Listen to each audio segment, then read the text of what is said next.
Study seed. आज हम class 10th history chapter 3 का टॉपिक 20 पढ़ेंगे, जिसमें हम जानेंगे डीकोलोनाइजेशन एंड इंडिपेंडेंस के बारे में। यानी अब जो देश गुलाम थे यूरोपियन पावर्स के, उन्होंने अपनी आजादी की डिमांड्स उठानी शुरू कर दी थी और इंडिपेंडेंट होते चले गए। उस टाइम के बारे में हम जानेंगे कि कैसे एक तरह से ये इंडिपेंडेंस मूवमेंट्स की वेव चलती आई। बैकग्राउंड, अब इसका पूरा बैकग्राउंड क्या था? Before 1945, many parts of Asia and Africa were under European colonial rule. 1945 से पहले, यानी सेकेंड वर्ल्ड वॉर खत्म होने से पहले तक क्या था? ज्यादातर जो एशियन और अफ्रीकन कंट्रीज थी वो यूरोपियन पावर्स के अंडर में थी। यानी यूरोपियंस ने अपनी कॉलोनी बना रखा था एशियन और अफ्रीकन कंट्रीज को। The Second World War weakened European powers like Britain and France by huge losses, economic crisis. तो अब जब सेकेंड वर्ल्ड वॉर हुआ तो हमने देखा था कि काफी ज्यादा डिस्ट्रक्शन हुआ, काफी ज्यादा वर्किंग पॉपुलेशन की डेथ हुई। ब्रिटेन, फ्रांस या कोई भी यूरोपियन नेशन हो जो भी सेकेंड वर्ल्ड वॉर में लड़ रहे थे, उन कंट्रीज में वर्किंग पॉपुलेशन के जो मेन थे, जो लोग थे, उनकी सबसे ज्यादा डेथ हुई और साथ ही साथ वहां पे इकोनॉमिकल लॉस भी फेस करना पड़ा लोगों को, इकोनॉमिकल क्राइसिस आए। तो जब ब्रिटेन, फ्रांस और ये यूरोपियन कंट्रीज जिन्होंने दूसरे देशों को अपना गुलाम बना रखा है, अब जब इनकी कंडीशन बिगड़ने लगी तो ये अपने देश पे ज्यादा ध्यान देंगे या अपनी कॉलोनीज पे। तो इसी की वजह से इनका जो ध्यान है वो कहाँ शिफ्ट हुआ? अपने खुद के देश पे। वो अपनी इकोनॉमी को बचाने की कोशिश कर रहे थे, दोबारा से रिकवर करने की कोशिश कर रहे थे। इस वर्ल्ड वॉर 2 के लॉस से वो दोबारा रिकवर करना चाहते थे। तो ब्रिटेन और फ्रांस, ये कंट्रीज क्या होती चली गई? वीक होती चली गई सेकेंड वर्ल्ड वॉर की वजह से। At the same time people in colonies started demanding freedom and equality.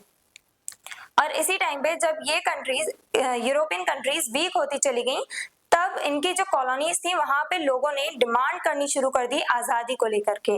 लोगों ने, यानी इनके कॉलोनीज में जो लोग थे, जो उन कॉलोनीज के जो सिटीजन्स थे, उन्होंने डिमांड रखी कि हमें भी आजादी चाहिए और हमें अब अपनी खुद की कंट्री चाहिए, हमें इंडिपेंडेंस चाहिए, हमें भी बराबरी का अधिकार चाहिए, हमें इक्वालिटी, फ्रीडम, ये सब चाहिए। डीकोलोनाइजेशन, और इसी की वजह से, इन लोगों की डिमांड्स की वजह से डीकोलोनाइजेशन हुआ। यानी अब कॉलोनीज आजाद होने लगी। अब यूरोपियंस का जो कंट्रोल था अपनी कॉलोनीज पे वो छूटता चला गया। Started in Asia, decolonisation start हुआ एशिया में।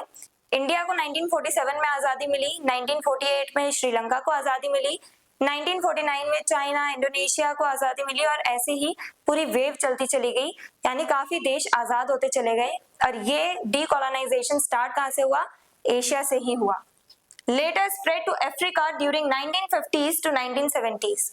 बाद में 1950s से लेके 1970s तक का जो टाइम है, इस टाइम पे ये जो डीकोलोनाइजेशन का ये जो पूरा प्रोसेस था वो बाद में फैला अफ्रीकन कंट्रीज में।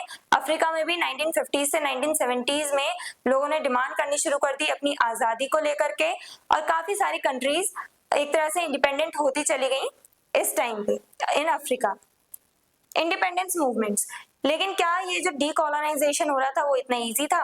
यानी स्ट्रगल नहीं करने पड़ रहे थे, बस लोगों ने डिमांड रख दी और उन्हें आजादी मिल गई थी? नहीं, उसके पीछे उन्हें बहुत ज्यादा स्ट्रगल करने पड़े। जैसे इंडिया में ही हम लोगों ने इंडिपेंडेंस मूवमेंट्स चलाए, कितने स्ट्रगल करे, कितने लोगों को पनिश किया गया ब्रिटिश गवर्नमेंट के थ्रू। जो हमने देखा था जलियांवाला बाग इंसिडेंट हुआ, ब्रिटिशर्स ने इतने लोगों को मारा क्योंकि वो लोग बस अपने देश को आजाद करवाने के लिए साइलेंटली प्रोटेस्ट कर रहे थे।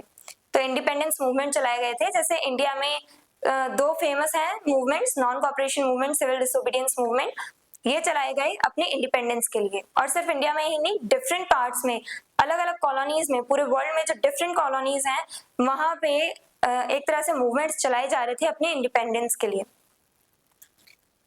After the war these movements became stronger, और वॉर के बाद तो ये जो मूवमेंट्स थे वो और ज्यादा स्ट्रॉन्ग हो गए। लोगों ने और बढ़ चढ़ के पार्टिसिपेट करना शुरू कर दिया अपने इंडिपेंडेंस के लिए। Support also came from the US and USSR. अब ये जो देश जो आजाद होने की डिमांड रख रहे हैं, जो आजाद होना चाहते हैं, इंडिपेंडेंट होना चाहते हैं, उन देशों को सपोर्ट कौन कर रहा है? यूएसए और यूएसएसआर। हमने देखा था सेकेंड वर्ल्ड वॉर के बाद जो वर्ल्ड है वो दो मेन ब्लॉक्स में डिवाइड हो गया था, यूएसए और यूएसएसआर। दोनों के बीच में आइडियोलॉजी को लेके कन्फ्लिक्ट था और यूएसए कैपिटलिस्ट सिस्टम को फॉलो करता था, यूएसएसआर सोशलिस्ट सिस्टम को।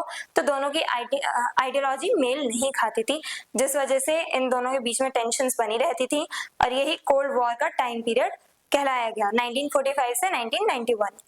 तो यूएसए और यूएसएसआर इन्होंने सपोर्ट किया उन देशों को जो आजाद होने की डिमांड रख रहे थे। इम्पैक्ट ऑन वर्ल्ड इकोनॉमी, अब ये जो डीकोलोनाइजेशन हो रहा है उसका इम्पैक्ट क्या पड़ा वर्ल्ड इकोनॉमी पे। Newly independent countries wanted to develop their own economies.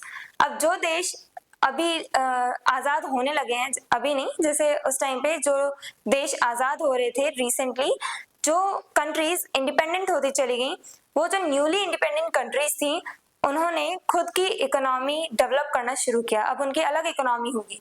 अभी तक हमारे नाम के आगे ब्रिटिश लगता था, ब्रिटिश इंडिया 1947 से पहले तक ब्रिटिश इंडिया कहा जाता था, ब्रिटिश इंडियन इकोनॉमी कहा जाता था। अब ये जो वर्ड है ब्रिटिश वो हट जाएगा, अब हम इंडियन इकोनॉमी जनरेट करेंगे, इंडिया की इकोनॉमी बनाएंगे, इंडियन इंस्टीट्यूशंस बनाएंगे, इंडियन कॉन्स्टिट्यूशन बनाएंगे।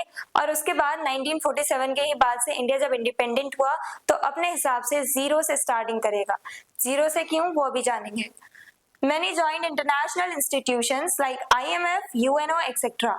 काफी सारी ऐसी कंट्रीज थी जिन्होंने इंटरनेशनल इंस्टीट्यूशंस ज्वाइन कर लिया आजाद होने के बाद, जैसे IMF, international monetary fund, world bank और यूनाइटेड नेशन ऑर्गेनाइजेशन यानी UNO। ये सबसे ज्यादा मेन पूरे वर्ल्ड लेवल की इंटरनेशनल ऑर्गेनाइजेशन है। ये पूरे वर्ल्ड में पीस मेंटेन करने का काम करती है और इसी वजह से ये बहुत ज्यादा इंपॉर्टेंट हो जाती है इंटरनेशनली UNO। तो काफी कंट्रीज UNO के साथ जुड़ती चली गई, काफी IMF, वर्ल्ड बैंक इनके साथ जुड़ती चली गई। और जो दो ब्लॉक्स थे US और USSR, काफी कंट्रीज आजाद होने के साथ ही USA के साथ जुड़ गई और काफी USSR के साथ। इंडिया किसके साथ जुड़ा था? किसी के साथ नहीं। इंडिया ने बोला कि मैं अभी अभी इंडिपेंडेंट हुआ हूं तो मैं अपने हिसाब से राज करूंगा, अपनी कंट्री को अपने हिसाब से चलाऊंगा। अगर इंडिया यूएसए के साथ जुड़ जाता तो यूएसए कंट्रोल करता है इंडिया पे, यूएसएसआर के साथ जुड़ जाता तो यूएसएसआर का कंट्रोल होता है इंडिया पे। लेकिन इंडिया चाहता था कि जब हमें इंडिपेंडेंस मिली है इतनी मुश्किलों के बाद तो क्यों ना इसे एंजॉय किया जाए, तो इसलिए इंडिया किसी के साथ नहीं जुड़ा। तो ये सब हम डिटेल में खैर क्लास 12th में पढ़ेंगे, लेकिन मैच हो रहा था, टॉपिक जुड़ रहा था तो कनेक्ट करवा दिया। लेकिन काफी सारी प्रॉब्लम्स भी राइज हुई थी उन कंट्रीज में जो न्यूली इंडिपेंडेंट हो रही हैं। जो न्यूली इंडिपेंडेंट कंट्रीज थी, नई नई जो देश आजाद हो रहे थे, उनमें काफी सारी प्रॉब्लम्स थी। कौन सी? Poverty, lack of industries etcetera. Poverty यानी गरीबी। अब जो इंपीरियल पावर्स थी, जो यूरोपियन पावर्स थी, उन्होंने क्या किया था, अपनी कॉलोनी से ज्यादा पैसा खींच के अपने देश में ले गए, ब्रिटेन ले गए। तो उनकी इकोनॉमी तो वेल ऑफ हो गई थी, लेकिन जो कॉलोनीज थी वहां पे लोगों को बहुत ज्यादा इकोनॉमिकली सफर करना पड़ा। तो अब जब वो चले गए हैं तब हमारी कंडीशन और ज्यादा बुरी हो गई है। क्यों? क्योंकि वो सारे रिसोर्सेस ले गए, रॉ मटेरियल्स ले गए, हमसे वो सारे एक तरह से पैसे ले गए टैक्सेस के फॉर्म में, हमें पूरा एक्सप्लॉइट करके गए थे। तो बहुत ज्यादा बुरी कंडीशन थी कॉलोनीज में। और इंडिया में भी जब इंडिया इंडिपेंडेंट हुआ तब इंडिया में भी बहुत ज्यादा बुरी कंडीशंस थी। इंडस्ट्रीज की भी कमी थी। अब ब्रिटिशर्स क्या करते थे, मशीन मेड गुड्स लाया करते थे इंडिया में, जिसकी वजह से इंडिया की ट्रेडिशनल इंडस्ट्रीज तो डिक्लाइन हो गई, खत्म हो गई। और इसी वजह से ब्रिटिशर्स के जाने के बाद से हमारे पास इंडियन इंडस्ट्रीज नहीं बची और एक तरह से रिसोर्सेज वगैरह भी नहीं थे कि हम दोबारा से इंडस्ट्री सेटअप करें। तो ऐसे काफी सारी प्रॉब्लम्स राइज हुई। पॉवर्टी काफी लोगों को फेस करनी पड़ी, गरीबी बहुत लंबे समय तक लोगों को फेस करनी पड़ी इंडिया में, इंडिपेंडेंट इंडिया में। खैर कॉलोनियल इंडिया में भी करनी पड़ी थी, लेकिन इंडिपेंडेंट इंडिया में भी बहुत सफर करना पड़ा था लोगों को अर्ली ईयर्स में। तो 1947 में इंडिया इंडिपेंडेंट हुआ और उसने जीरो से स्टार्टिंग करी। इंडिया ने खुद के पैरों पे खड़ा होना सीखा, जीरो से स्टार्टिंग करी थी और आज इंडिया को पूरा वर्ल्ड जानता ही है। सिग्निफिकेंस, अब इसकी क्या सिग्निफिकेंस थी? डीकोलोनाइजेशन हुआ तो उसकी इंपॉर्टेंस क्या थी? End of colonial empires in Asia, Asia से सारी कॉलोनियल एम्पायर्स खत्म हो गए। अब जो देश थे वो खुद पे रूल कर रहे थे, ना कि कोई और पावर उन पे आके रूल कर रही थी। Emergence of many new Nations in world politics, अब काफी सारे नेशंस बनते चले गए, काफी सारे देश आजाद होते चले गए। तो उन्होंने क्या किया, वो वर्ल्ड पॉलिटिक्स के साथ जुड़ते चले गए, अपना पॉलिटिकल सिस्टम उन्होंने स्टैब्लिश किया। Mark the beginning of a more global interconnected world. और डीकोलोनाइजेशन की ही वजह से क्या हुआ, वर्ल्ड में एक तरह से इंटरकनेक्टेडनेस और बढ़ गई। अब अलग अलग देश अपने हिसाब से ट्रेड कर रहे हैं, ग्लोबल लेवल पे कंट्रीज एक दूसरे के साथ कनेक्ट कर रही हैं इंटरनेशनल लेवल पे। तो इस वजह से क्या हुआ, जब डिफरेंट कंट्रीज बन गई, अब कंट्रीज अपने हिसाब से अपना पॉलिटिकल सिस्टम हैंडल कर रही हैं, अपना ट्रेड हैंडल कर रही हैं, तो इससे क्या हो रहा है कि वर्ल्ड और ज्यादा इंटरकनेक्टेड होता चला गया। और यही हमें इस चैप्टर में देखना था कि ग्लोबल वर्ल्ड कैसे बना, कैसे ग्लोबलाइजेशन होता चला गया, तो उसकी पूरी हिस्ट्री हमने जानी। अभी एक और टॉपिक बचा है, और अगर आपको इस चैप्टर के डिटेल नोट्स चाहिए तो आप studyc.net पर विजिट करें, लिंक डिस्क्रिप्शन बॉक्स में दिया गया है। मिलते हैं नेक्स्ट वीडियो में नेक्स्ट टॉपिक के साथ। Stay curious, stay consistent. Thank you very much.